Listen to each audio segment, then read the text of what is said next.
Good afternoon বন্ধুরা। দেখো আজকে আমার লাঞ্চ থালি তৈরি হয়ে গেছে। আজকে লাঞ্চ থালিতে দেখো কি কি আছে। এখানে হচ্ছে গরম গরম সাদা ভাত আছে, এখানে হচ্ছে বিউলির ডাল আছে, 5 ফোড়ন সোমবারা দিয়ে করেছি, আদা দিয়েছি একটু। এখানে হচ্ছে ঘি করল্লা ভাজা আছে, এটা অনেকে অনেক রকম নাম দেয়, আমি জানি না, এটা আমরা ঘি করল্লা ভাজা বলি।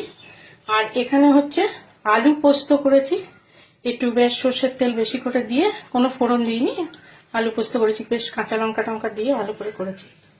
আর এখানে হচ্ছে তোমার সোয়াবিন, কুমড়ো, পটল আর রাঙা আলু দিয়ে একটা মাখো মাখো ঘি গরম মশলা দিয়ে ঝোল করেছি।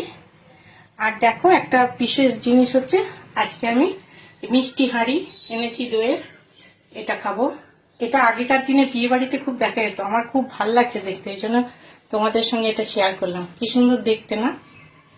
আমরা আগে এরকম বিয়ে বাড়িতে এরকম হাঁড়ির দই খেয়েছি অনেক, এখন আর দেখাই যায় না এরকম হাঁড়ির দই। যাই হোক, তোমরা কি লাঞ্চ করলে অবশ্যই ভিডিও দিয়ে দেখবো। আমার লাঞ্চ থালি তোমাদের কেমন লাগলো অবশ্যই কমেন্ট করে জানিও। ভালো থেকো, সুস্থ থেকো, এই পর্যন্তই।